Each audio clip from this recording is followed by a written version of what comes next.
आप तो पंजाबी बन गए यार, और रिजवान तू तो यार सरदार बन गया यार। नमाज तो पढ़ लेंगे हम, पर उसके बाद जैसे भूख लगती है तो फिर खाना तो मिलेगा नहीं वहाँ मस्जिद में, है ना। उसके बाद ना मैं गुरुद्वारे जाता था लंगर खाने।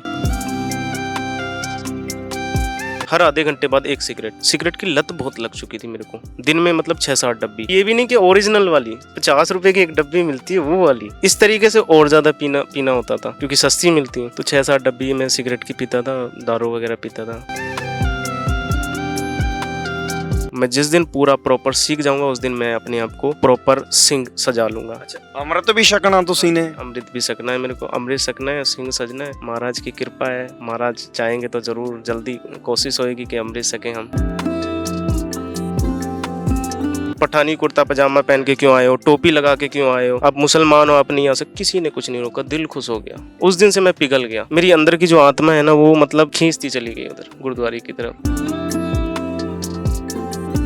पापा को मिले हुए मेरे को कम से कम 4 साल हो गए। जब से मैं बाहर गया ना तो मैंने सोचा कि इतराज़ ना करें वो, और फिर मैंने ये भी सोचा जब से मैं यहाँ आया हूँ मैं पापा से तभी मिलूँ तब मैं सिंह सज जाऊँ अच्छे तरीके से।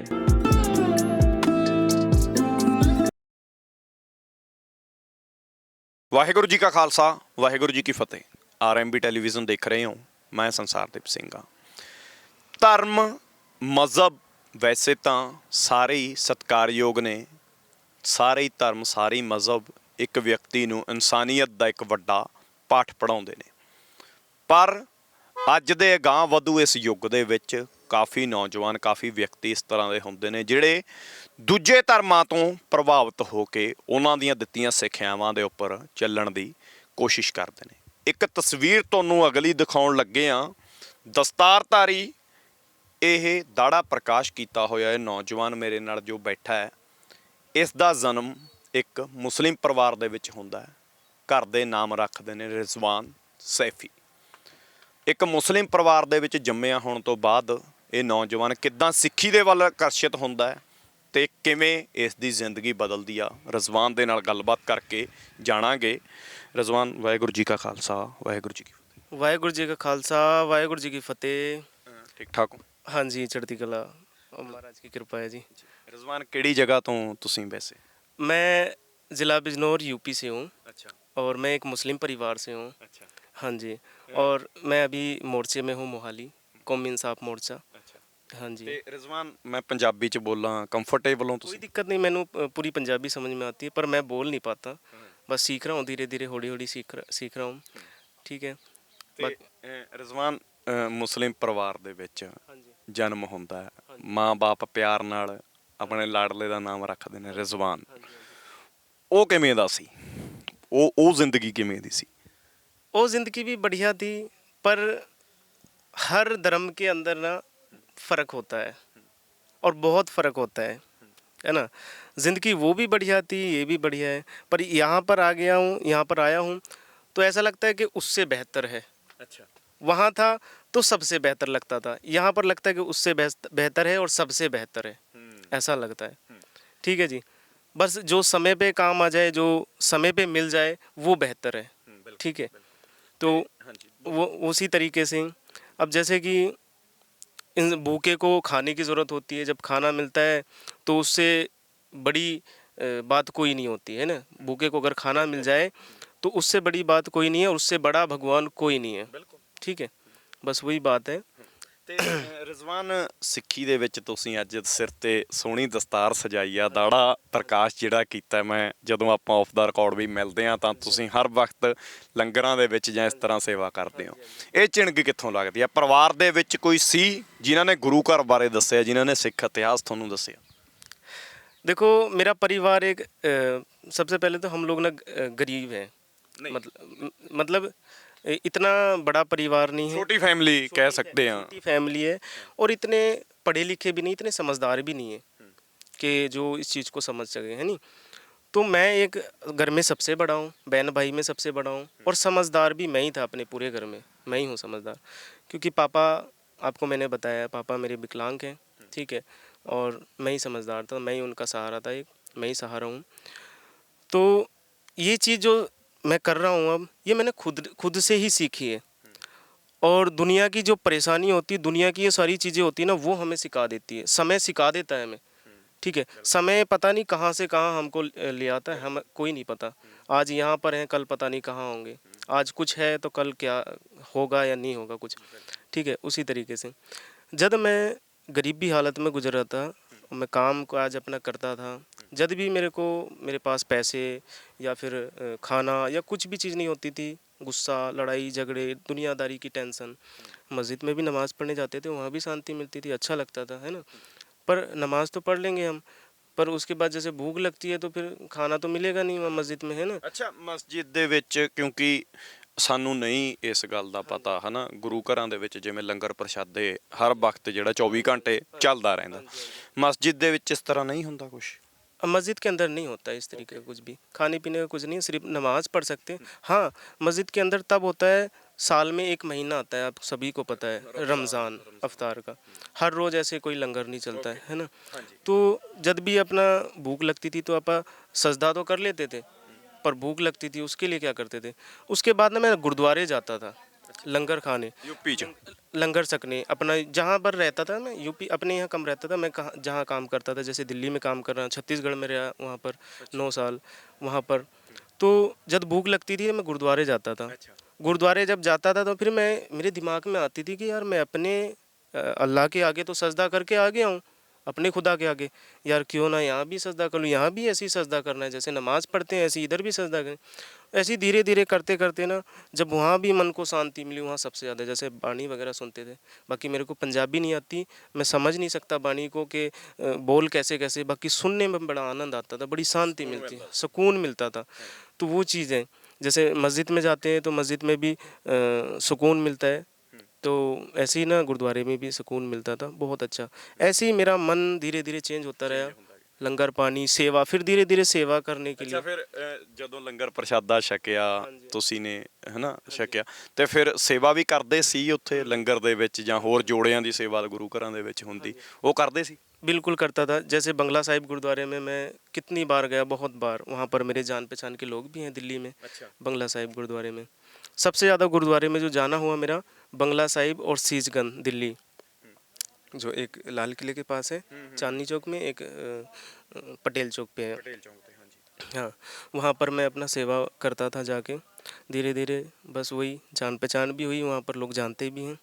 तो ऐसे ही धीरे धीरे करके अच्छा लगता रहा। उसके बाद मैं काम करता रहा, उसके बाद मैं जब सिक्खी में, मतलब ये पंजाबी सीखने की कोशिश करी, गाने तो सुनते थे आप, पर धीरे धीरे जब सिखों के बारे में जानना स्टार्ट किया तो मेरे को इधर का पता लगा, मोर्चे का, ये इंटरनेट के ज़रिए। ਅੱਛਾ ਤੁਸੀਂ ਮੋਰਚੇ ਦੇ ਵਿੱਚ ਲਗਾਤਾਰ ਹੁਣ ਰਹਿ ਰਹੇ ਹੋ ਮੈਂ ਗੱਲ ਥੋੜੀ ਜੀ ਤੁਹਾਡੇ ਪਿੱਛੇ ਜ਼ਿੰਦਗੀ ਦੇ ਵਿੱਚ ਕਰਨਾ ਰਿਜ਼ਵਾਨ ਜਦੋਂ ਪਹਿਲੀ ਵਾਰ ਢਿੱਡ ਦੀ ਭੁੱਖ ਗੁਰੂ ਘਰ ਤੱਕ ਲੈ ਕੇ ਗਈ ਤੁਸੀਂ ਕਿਹਾ ਫਾਈਨੈਂਸ਼ੀਅਲੀ ਤੌਰ ਤੇ ਪਰਿਵਾਰ ਉਹਨਾਂ ਨਹੀਂ ਸਹੀ ਨਹੀਂ ਸੀ ਹਨਾ ਫਾਈਨੈਂਸ਼ੀਅਲੀ ਤੌਰ ਤੇ ਜੂਝ ਰਹੇ ਸੀ ਜਦੋਂ ਪਹਿਲੀ ਵਾਰ ਗੁਰੂ ਘਰ ਜਾਂਦੇ ਹੋ ਤਾਂ ਮਨ ਦੇ ਵਿੱਚ ਡਰ ਨਹੀਂ ਆਉਂਦਾ ਕਿਉਂਕਿ ਇੱਕ ਬਗਾਨੇ ਮਜ਼ਹਬ ਦੇ ਵੈਸੇ ਚਲੋ ਸਾਰੀ ਮਜ਼ਹਬ ਜਿਹੜੇ ਨੇ ਉਹ ਪਿਆਰ ਕਰਨਾ ਸਿਖਾਉਂਦੇ ਨੇ ਸਾਰੀ ਇਨਸਾਨੀਅਤ ਸਿਖਾਉਂਦੇ ਨੇ ਇੱਕ ਬਗਾਨੀ ਜਗ੍ਹਾ ਤੇ ਤੁਸੀਂ ਜਾਂਦੇ ਹੋ ਤਾਂ ਉੱਥੇ ਮਨ ਦੇ ਵਿੱਚ ਡਰ ਨਹੀਂ ਆਉਂਦਾ ਵੀ ਯਾਰ ਮੈਂ ਕਿਤੇ ਕੋਈ ਇਦਾਂ ਦੀ ਕੋਈ ਬੇਅਦਬੀ ਨਾ ਹੋ ਜਾਵੇ ਜਾਂ ਕੁਛ ਇਦਾਂ ਦਾ ਨਾ ਹੋ हाँ ਜਾਵੇ जी, हाँ जी। जब आप मतलब हर मंदिर वगैरह, मंदिर में जाते हैं, मस्जिद में जाते हैं, ठीक है, सब अपने अपने मज़हब के लोग, जैसे हिंदू मंदिर में जाते हैं, मुसलमान मस्जिद में जाते हैं, सिख गुरुद्वारे में जाते हैं, ठीक है, ईसाई चर्च जाते हैं। तो इतनी कोई नॉलेज नहीं थी हमें कि हम लोग जा सकते, इतना मतलब वो नहीं था कि हमें पता नहीं था कि हम गुरुद्वारे हम भी जा सकते हैं कि नहीं जा सकते। ਅੱਛਾ ਪਤਾ ਨਹੀਂ ਸੀ ਵੀ ਕਿਤੇ ਮਰਿਆਦਾ ਦਾ ਘਾਣ ਨਾ ਹੋ ਜਾਵੇ ਜਾਂ इतना पता नहीं था हमें, बस ये पता था कि अपने अपने, क्योंकि छोटी सोच थी उस टाइम, तो अपने अपने मज़हब के अपने वो बना रखे हैं। मगर धीरे धीरे जब सिक्खी को जब सीखने लगा मैं, धीरे धीरे पता लगने लगा कि गुरुद्वारे के जो गोल्डन टेम्पल हैं, हरमंदिर साहिब, उनके 4 दरवाजे हैं, ठीक है। और फिर हर सिख के मुंह से मैंने सुना है कि यहाँ पर अब मुसलमान भी आ सकता है, हिंदू भी आ सकता है, ईसाई भी आ सकता है, सिख भी आ सकता है, किसी से कोई भेदभाव नहीं होता है, ठीक है, ना किसी के धर्म जाति के ऊपर, ना किसी के पहरावे के ऊपर, ना किसी के खाने के ऊपर, कुछ नहीं होता। और मैंने देखे हैं बहुत, दिल्ली में भी मुसलमान भाई भी जाते हैं, टोपी लगा के जाते हैं, बुरखे वाले भी जाते हैं, बहुत जाते हैं।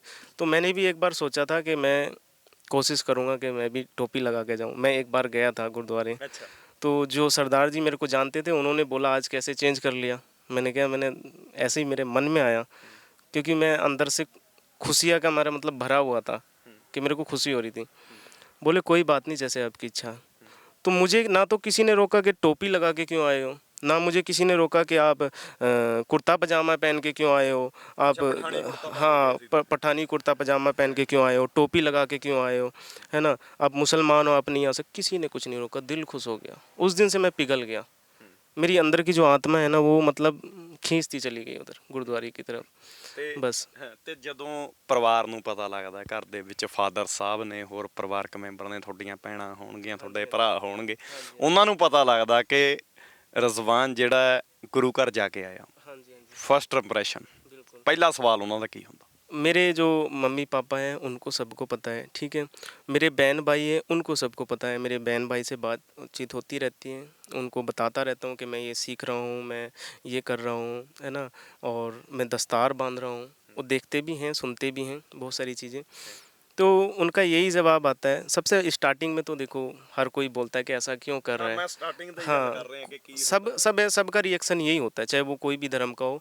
जब कोई वो करता है, चेंज करता है अपने आप को, तो सभी बोलते हैं, रिश्तेदार भी बोलते हैं, आसपास के लोग भी बोलते हैं ਕੀ ਕਹਿੰਦੇ ਸੀ?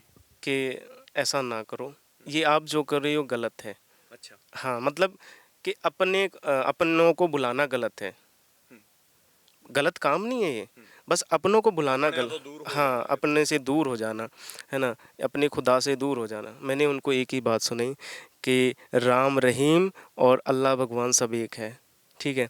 तो जैसे कि मैंने ये भी बोला कि जैसे अपन मस्जिद में सिखों का ज़िक्र करते हैं, जब मस्जिद में सिखों का ज़िक्र करते हैं कि वो दस्तार बांध के रहते हैं, ठीक है। जैसे अपने इतिहास उसमें बताते हैं, हदीस में बताते हैं हमारे मस्जिद के अंदर। ਅੱਛਾ, ਦੱਸਿਆ ਜਾਂਦਾ ਹੈ ਬਾਈ। ਮੈਂ ਇਹੀ ਹੈ ਨਾ, ਤੁਸੀਂ ਆਫ ਦਾ ਰਿਕਾਰਡ ਵੀ ਮੈਨੂੰ ਦੱਸਦੇ ਸੀ, ਮੈਨੂੰ ਉਸ ਸਮੇਂ ਵੀ ਇਹ ਨਹੀਂ ਸਮਝ ਆਈ ਗੱਲ। ਮਸਜਿਦ ਦੇ ਵਿੱਚ ਕਦੋਂ ਦੱਸਿਆ ਜਾਂਦਾ? ਨਮਾਜ਼ ਤੋਂ ਪਹਿਲਾਂ ਜਾਂ ਨਮਾਜ਼ ਤੋਂ ਬਾਅਦ? ਕੀ ਦੱਸਿਆ ਜਾਂਦਾ? शुक्रवार का दिन होता है, जुमे का दिन होता है, तो नमाज से पहले भी बताया जाता है, उसके बाद भी हदीस पढ़ाई जाती है। तो यही चीज़ बताया जाता है एक उदाहरण के दौर पे। तब से हम सुनते आ रहे थे। ਸਿੱਖੀ ਬਾਰੇ ਦੱਸਿਆ। हाँ, सिखों के बारे में कि सिख कौम एक ऐसी है, ना तो वो कभी पीछे हटती है और ना किसी से डरती है। वो अपने जुल्म के लिए, अपनी लड़ाई के लिए और दुनिया के लिए सबसे आगे होती है, ठीक है। ये बहुत सारी चीज़ें, और अपने दादा परदादाओं से इनसे सुनते थे, ठीक है। और दूसरी चीज़ ये कि जब ये जिक्र होता था ना, तो एक उदाहरण के दौर पे बताते थे कि मुसलमानों जैसे बोलते हैं कि टोपी लगा के रखा करो।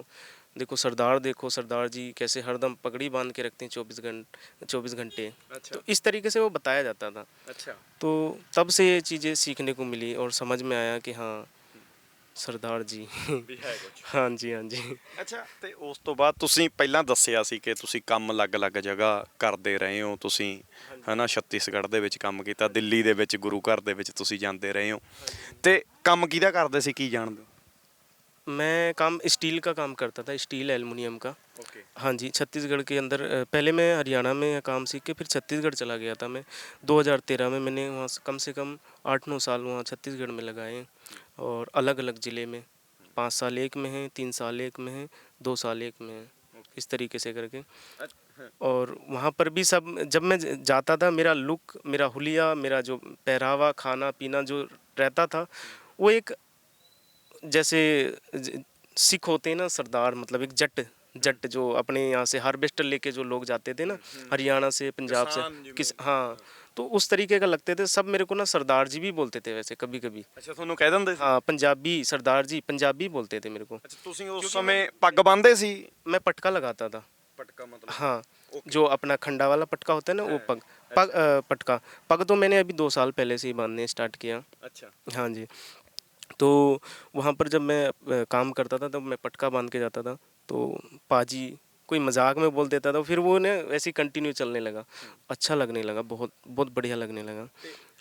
ਤੁਸੀਂ ਨਾ ਮੈਨੂੰ ਇੱਕ ਗੱਲ ਦੱਸਦੇ ਸੀ, ਤੁਸੀਂ ਅਕਸਰ ਉਹ ਗੱਲ ਜਦੋਂ ਆਪਾਂ ਬੈਠਦੇ ਹਾਂ ਗੱਲਾਂ ਬਾਤਾਂ ਹੁੰਦੀਆਂ ਨੇ ਤਾਂ ਤੁਸੀਂ ਗੱਲ ਕਰਦੇ ਹੋ ਕਿ ਜਦੋਂ ਗੁਰੂ ਘਰ ਤੋਂ ਤੁਸੀਂ ਉਹ ਪਟਕਾ ਬੰਨ੍ਹ ਕੇ ਘਰੇ ਜਾਂਦੇ ਸੀ ਤਾਂ ਪਰਿਵਾਰ ਵੀ ਇੱਕ ਤਰ੍ਹਾਂ ਨਾਲ ਖੁਸ਼ ਹੁੰਦਾ ਸੀ। ਪਰਿਵਾਰ ਦਾ ਰਿਐਕਸ਼ਨ ਵੀ ਕਿੱਦਾਂ ਦਾ ਰਹਿੰਦਾ ਸੀ, ਤੁਸੀਂ ਦੱਸਦੇ ਹੁੰਦੇ ਹੋ ਅਕਸਰ। परिवार भी जैसे बहन भाई हैं छोटे छोटे, और पापा तो नहीं, सॉरी, वो तो बोल नहीं सकते, मैं भूल जाता हूँ बार बार।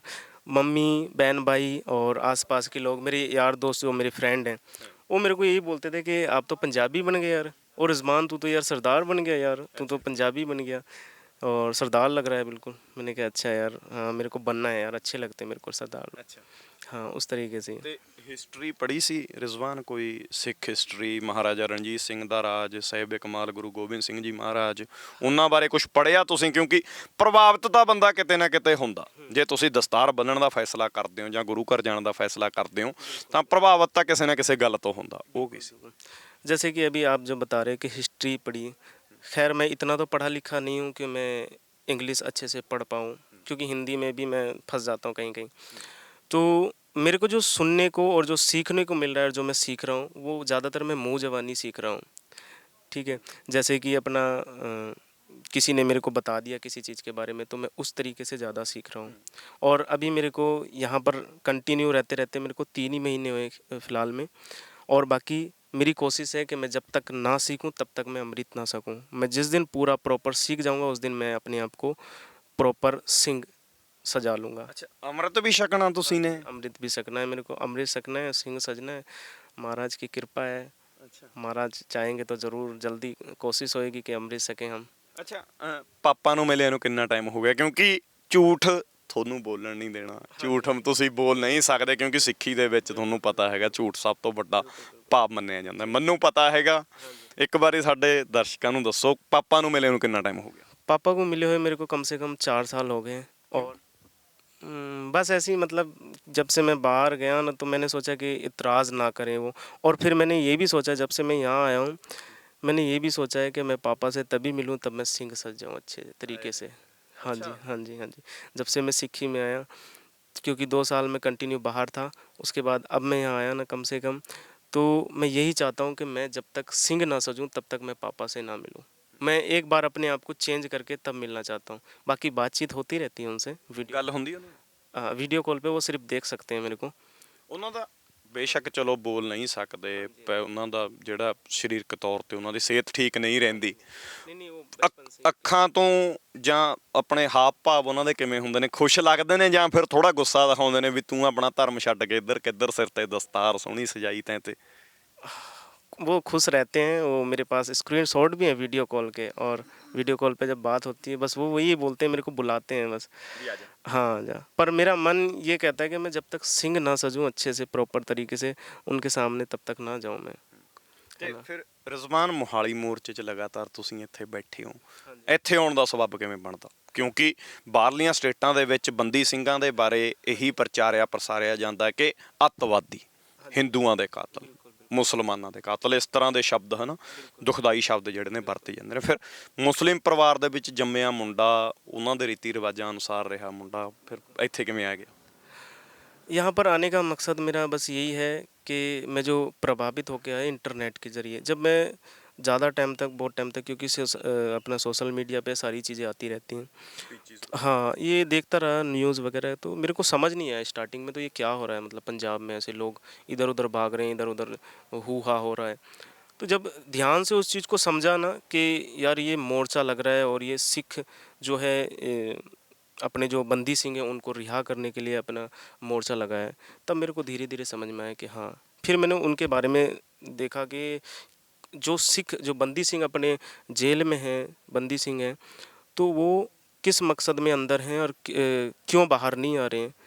तो तब पता लगा मेरे को इस तरीके से कि उनकी सज़ा पूरी हो गई, इन्होंने ये किया था, ठीक है क्राइम किया कोई नहीं, उन्होंने जो भी किया सरकार की नज़रों में जो भी किया उन्होंने, ठीक है उसकी सज़ा होगी पूरी, मगर जब सज़ा पूरी होगी तो उनको बाहर भी तो आना चाहिए ना, है ना। जो गैंगस्टर हैं, जो मार रहे हैं, जो बलात्कारी हैं वो खुलेआम बाहर घूम रहे हैं, उनके इंटरव्यू हो रहे हैं, ठीक है जेल के अंदर उनको सुरक्षा दी जा रही है।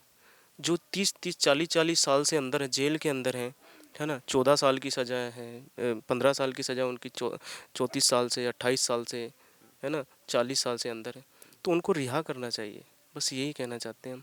बस ये चीज़ यहाँ के समझ में आए कि अच्छे तरीके से कि हाँ ये चीज़ इसलिए यहाँ पर बैठे हैं और ये मसला यहाँ इस चीज़ का है जो मोर्चा लगा है। तो मैं यही कहना चाहूँगा कि अपने जो बंदी सिंह हैं उनको छुड़वाओ, ठीक है। अपने जो पंजाबी लोग हैं, कि जब बंदा यूपी से कम से कम 200-250 किलोमीटर दूर से यहाँ तक चल के आ सकता है। यूपी से और भी लोग आए हैं, आते रहते हैं, जाते रहते हैं। मैं यही कहना चाहूँगा, जब इतनी दूर दूर से लोग आ सकते हैं तो अपने पंजाब से भी तो आ सकते हैं लोग, है ना। जब एक मुसलमान परिवार से आके सिंह सज सकता है, अमरीश सज सकता है, एक हिंदू परिवार से आके अमरीश सज सकता है, सज सकता है ना, गुरु के लिए। तो हम सिंह सरदार होने के बाद भी नहीं समझ पा रहे, है ना। थोड़ी मेरी ना जबान लड़खड़ाती है, तो इसलिए ना उसके लिए सॉरी, क्योंकि हाँ, तो मैं यही कहना चाहूँगा कि अपने जो सरदार जो हैं, है ना, जो सिख कौम से रिलेटेड हैं, तो उनको आना चाहिए यहाँ पर मोर्चे के अंदर, और थोड़ा सहारा उनको भी हिस्सा लेना चाहिए, है ना। ਅੱਛਾ ਰਜ਼ਵਾਨ, ਤੁਸੀਂ ਸਿੱਖੀ ਦੇ ਵਿੱਚ ਆਏ ਹੋ, ਜ਼ਿੰਦਗੀ ਬਦਲੀ ਆ ਪਿਛਲੇ, ਹੈ ਨਾ, 2 ਸਾਲਾਂ ਤੋਂ ਦਸਤਾਰ ਤੁਸੀਂ ਸਜਾ ਰਹੇ ਹੋ। ਜਦੋਂ ਸਿਰ ਤੇ ਵੱਡੀ ਜ਼ਿੰਮੇਵਾਰੀ ਨਹੀਂ ਸੀ, ਸਿਰ ਤੇ ਦਸਤਾਰ ਨਹੀਂ ਸੀ, ਤਾਂ ਅਕਸਰ ਹੁੰਦਾ ਹੈ ਕਿ ਨੌਜਵਾਨ ਗਲਤ ਸੰਗਤ ਦੇ ਵਿੱਚ ਪੈ ਜਾਂਦਾ ਹੈ, ਨੌਜਵਾਨ ਨਸ਼ਾ ਕਰਨ ਲੱਗ ਜਾਂਦੇ ਨੇ। ਇਸ ਤਰ੍ਹਾਂ ਦਾ ਤੁਸੀਂ ਵੀ ਕੁਝ ਕੀਤਾ ਹੈਗਾ? मैं इससे पहले मैं सिगरेट वगैरह पीता था, स्मोकिंग करता था और ड्रिंक भी करता था कभी कभी। कभी कभी क्या, मेरी ना एक टाइम आके ना हद पार हो गई थी, क्योंकि मैं दूसरे तीसरे दिन, एक मेरे काका हैं जो मेरे को समझाते थे रोज़। ਕਾਕਾ ਮਤਲਬ ਚਾਚਾ ਜੀ ਨੂੰ ਪੰਜਾਬੀ ਚ ਕਹਿੰਦੇ? हाँ, वहीं पर जहाँ छत्तीसगढ़ में अपन रहते थे वहाँ पर। तो मैं दारू भी पीता था, जैसे हफ्ते में 2-3 बार पी ली। और सिगरेट तो मेरी ना हर आधे घंटे बाद एक सिगरेट, क्योंकि काम भी अच्छा करता था, और जो सिगरेट की लत बहुत लग चुकी थी मेरे को, दिन में मतलब 6-7 डब्बी। हाँ जी, 6-7 डब्बी? 6-7 डब्बी। वो भी ये भी नहीं कि ओरिजिनल वाली 50 रुपए की एक डब्बी मिलती है, वो वाली। अच्छा। हाँ, और इस तरीके से और ज़्यादा पीना होता था, क्योंकि सस्ती मिलती है। तो 6-7 डब्बी मैं सिगरेट की पीता था, दारू वगैरह पीता था।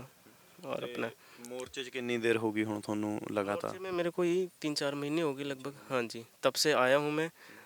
2 बार अपने मतलब दोस्त के पास गया हूँ, अपने फ्रेंड के पास घूमने फिरने। और 3-4 महीने से ना कुछ नशा पता, ना कुछ, बस लंगर पानी चल के, प्रसादा छक रहे हैं, बहुत अच्छा लग ਅੱਛਾ, रहा है। ਫਿਰ ਛੱਡੀ ਕਿਵੇਂ ਸਿਗਰਟ? ਕਿਉਂਕਿ ਐਡਿਕਟ ਹੋ ਜਾਂਦਾ ਬੰਦਾ, ਹਨਾ, ਆਦੀ ਹੋ ਜਾਂਦਾ।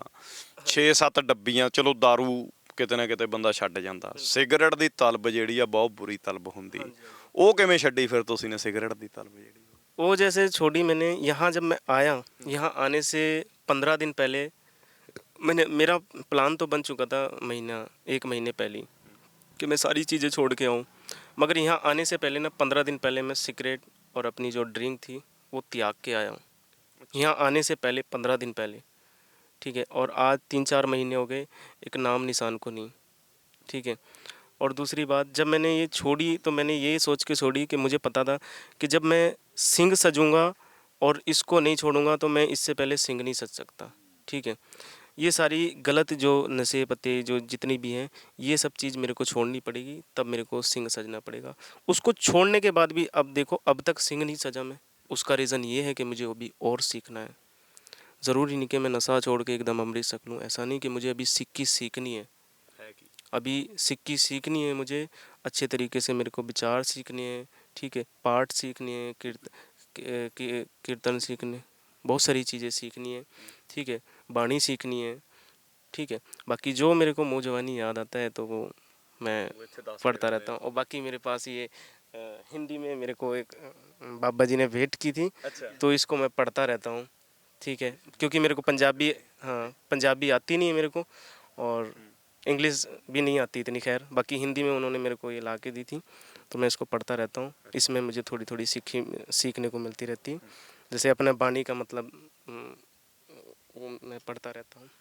हाँ जी। ਤੇ ਅੱਛਾ, ਹੁਣ ਫਿਰ ਰਿਜ਼ਵਾਨ, ਜਦੋਂ ਤੁਸੀਂ ਇੱਥੇ ਆ ਗਏ ਹੋ, ਜਦੋਂ ਇੱਥੇ ਮੋਰਚੇ ਦੇ ਵਿੱਚ ਆਏ ਹੋ, ਕਿਉਂਕਿ ਇੱਕ ਹਾਈਪ ਇੱਦਾਂ ਦੀ ਬਣਾ ਦਿੱਤੀ ਗਈ ਸੀ ਕਿ ਮੋਰਚੇ ਦੇ ਵਿੱਚ ਤਾਂ ਜੀ ਕਦੇ ਵੀ ਗੋਲੀ ਚੱਲ ਸਕਦੀ ਆ, ਮੋਰਚੇ ਦੇ ਵਿੱਚ ਕੁਝ ਵੀ ਹੋ ਸਕਦਾ, ਇਹ ਲੋਕ ਤਾਂ ਗਲਤ ਅਨਸਰਾਂ ਨੂੰ ਛਡਾਉਣ ਦੇ ਲਈ ਬੈਠੇ ਨੇ। ਫਾਦਰ ਸਾਹਿਬ ਨੂੰ ਪਤਾ ਸੀ ਕਿ ਮੇਰਾ ਪੁੱਤ ਜਿਹੜਾ ਇਸ ਮੋਰਚੇ ਦੇ ਵਿੱਚ ਜਾ ਰਿਹਾ, ਉਹਨਾਂ ਨੂੰ ਦੱਸਿਆ ਤੁਸੀਂ ਨੇ? ਫੋਨ ਤੇ ਗੱਲਬਾਤ ਹੋਈ ਸੀ ਕੋਈ? हाँ, पापा को पता है, मम्मी को भी पता है। मेरे भाई से बात होती रहती रोज़, डेली बात होती रहती, दूसरे तीसरे दिन।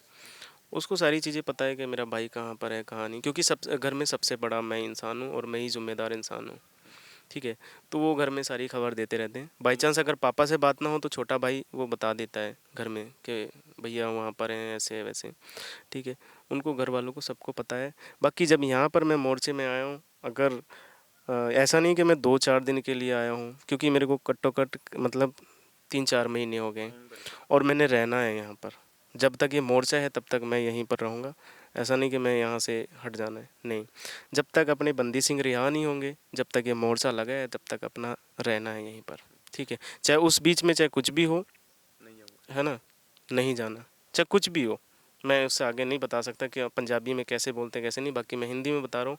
उस बीच में कुछ भी हो, मोर्चा हटाने की कोशिश करी जाए या फिर लोग हट जाएं। अगर हाँ मोर्चा हट गया तो तब हट सकते हैं, उससे पहले नहीं। अब चाहे वो मोर्चा उनको रिहा करके हटे या किसी भी, हाँ जैसे भी, तो ये तो मैं ठान के आया हूँ। चाहे ਫਿਰ हाँ ਹੁਣ ਤੁਸੀਂ ਸਿੰਘ ਸਜਣ ਦੀ ਤਿਆਰੀ ਤੁਸੀਂ ਕਹਿ ਰਹੇ ਹੋ ਕਿ ਕਰਨੀ ਆ, ਅੰਮ੍ਰਿਤਧਾਰੀ ਹੋਣਾ, ਦਸਤਾਰ ਬੰਨ੍ਹਦੇ ਹੋ, ਕੋਈ ਗੱਲ ਨਹੀਂ। ਪਰਿਵਾਰ ਕਿਤੇ ਨਾ ਕਿਤੇ ਕਾਫੀ ਮੁਸਲਿਮ, ਸਾਡੇ ਵੀ ਕਾਫੀ ਮੁਸਲਿਮ ਦੋਸਤ ਨੇ ਜਿਹੜੇ ਸਿਰ ਤੇ ਦਸਤਾਰਾਂ ਸਜਾਉਂਦੇ ਨੇ।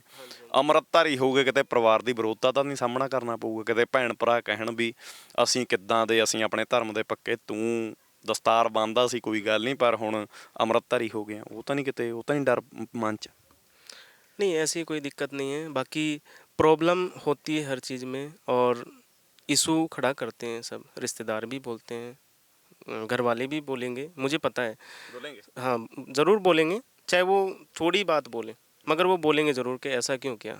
समझाना उनका फ़र्ज़ है, क्योंकि मैं उनकी औलाद हूँ, है ना। तो वो समझाएंगे ज़रूर, मगर मेरे को फ़र्क नहीं पड़ता, क्योंकि जो मेरे मन में है मैं वो करूँगा, ठीक है। मैं अपनी इच्छा से जो कर रहा हूँ मैं अच्छा कर रहा हूँ, क्योंकि मुझे पता है मेरे लिए अच्छा है ये, तो इसलिए मैं कर रहा हूँ। अगर मेरे लिए गलत होता, मेरे परिवार के लिए गलत होता, तो मैं नहीं करता। ये मेरे परिवार के लिए भी गलत नहीं है और मेरे लिए भी गलत नहीं है, ये मेरे लिए भी अच्छा है, उनके लिए भी अच्छा है। उनको कभी ज़रूरत पड़ेगी मेरी तो मैं उनका साथ दूंगा, आना जाना रखूँगा, अगर वो मेरे से रखेंगे तो रखूँगा, आना जाना भी रखूँगा, है ना, ठीक है। वही चीज़ उनको बताऊँगा कि आप अपने धर्म में पक्के रहो। उनको भी यही बोलूँगा कि उनको ये नहीं कि मैं उनको भी लेके आ रहा हूँ, अगर उनकी इच्छा है, अगर वो आगे चल के उनको समझ में आ जाए कुछ तो ठीक है, नहीं आएगा तो कोई दिक्कत नहीं है, ना उनको प्रॉब्लम ना मेरे को प्रॉब्लम। हाँ जी, हाँ जी। बस मैं अपने धर्म की पक्की रिस्पेक्ट करूँगा, वो अपने धर्म की रिस्पेक्ट करें, बस। वो मेरे धर्म को माड़ा नहीं बोले, मैं उनके धर्म को माड़ा नहीं बोलूँगा, ठीक है। हाँ जी, बस ये कहना थैंक यू रिजवान, बहुत शुक्रिया ਤੁਹਾਡਾ, बहुत बस। धन्यवाद। और जिस दिन उन्होंने मेरे धर्म को, सिक्खी को माड़ा बोल दिया या कुछ उन्होंने ऐसे शब्द कुछ भी बोल दिए, तो उस दिन से मैं उनसे वास्ता भी ख़त्म कर दूँगा, नहीं। ਸੋ ਢਿੱਡ ਦੀ ਭੁੱਖ ਨੇ ਇਹ ਨੌਜਵਾਨ ਜਿਹੜਾ ਹੈ ਗੁਰੂ ਘਰ ਵੱਲ ਨੂੰ ਮੋੜਿਆ, ਗੁਰੂ ਘਰ ਦੇ ਵਿੱਚ ਜਾ ਕੇ ਪਾਠ ਸੁਣਿਆ। ਹਾਲਾਂਕਿ ਪੰਜਾਬੀ ਜਿਹੜੀ ਆ ਸਮਝ ਨਹੀਂ ਆਉਂਦੀ ਸੀ, ਪਰ ਰਿਜ਼ਵਾਨ ਦਾ ਕਹਿਣਾ ਹੈ ਕਿ ਇੱਕ ਸਕੂਨ, ਇੱਕ ਵੱਖਰੇ ਤਰ੍ਹਾਂ ਦਾ ਸਕੂਨ ਇਹਨਾਂ ਨੂੰ ਮਿਲਦਾ ਸੀ। ਢਿੱਡ ਦੀ ਭੁੱਖ ਨੇ ਸਿੱਖੀ ਬਖਸ਼ ਕੀਤੀ। ਜਲਦੀ ਹੀ ਰਿਜ਼ਵਾਨ ਤੋਂ ਗੁਰਸਿੱਖੀ ਜੀਵਨ ਧਾਰਨ ਕਰਕੇ ਅੰਮ੍ਰਿਤਧਾਰੀ ਗੁਰਸਿੱਖ ਹੋਣ ਦਾ ਸੁਪਨਾ ਇਸ ਨੌਜਵਾਨ ਦੇ ਵੱਲੋਂ ਲਿਆ ਗਿਆ। ਕਿਹਾ ਗਿਆ ਕਿ ਉਨੀ ਦੇਰ ਤੱਕ ਆਪਣੇ ਉਸ ਬਜ਼ੁਰਗ ਪਿਤਾ ਦਾ, ਆਪਣੇ ਉਸ ਅਪਾਹਜ ਪਿਤਾ ਦਾ ਚਿਹਰਾ ਸਾਹਮਣੇ ਜਾ ਕੇ ਨਹੀਂ ਦੇਖੇਗਾ, ਜਿੰਨੀ ਦੇਰ ਤੱਕ ਗੁਰੂ ਸਾਹਿਬ ਦੇ ਵੱਲੋਂ ਪੂਰਨ ਤੌਰ 'ਤੇ ਸਿੱਖੀ ਇਸ ਨੌਜਵਾਨ ਨੂੰ ਬਖਸ਼ੀ ਨਹੀਂ ਜਾਂਦੀ।